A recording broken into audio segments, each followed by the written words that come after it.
සුබ දවසක් වේවා සෙනෙහවන්තේනි. අද දවසේ අවධානය ගීතාවලිය පළවෙනි පරිච්ඡේදය ඇසුරෙන්. දුෂ්ටයාගේ මන්ත්‍රණය අනුව නොයන්න. මක්නිසාද දුෂ්ටයා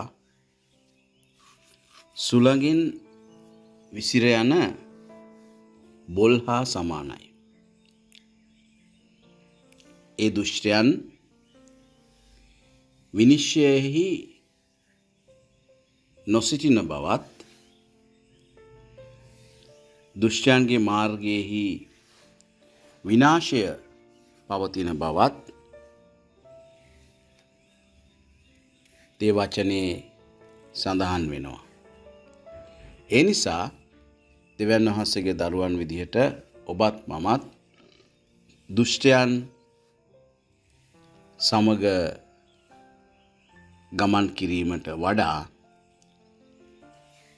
දුෂ්ටයන්ගේ යෝජනාවලට එකඟ වීමට වඩා දෙවියන් වහන්සේගේ දරුවන් ලෙස උන්වහන්සේගේ මාර්ගයෙහි උන්වහන්සේගේ මන්ත්‍රණය අනුව ගමන් කිරීම ඉතාම වැදගත් වෙනවා.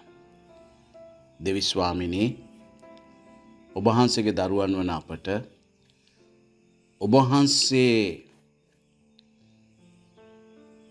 නියම කර ඇති මාවත්වලම පමණක් ගමන් කරන්නට වරප්‍රසාදය දුන මැනව.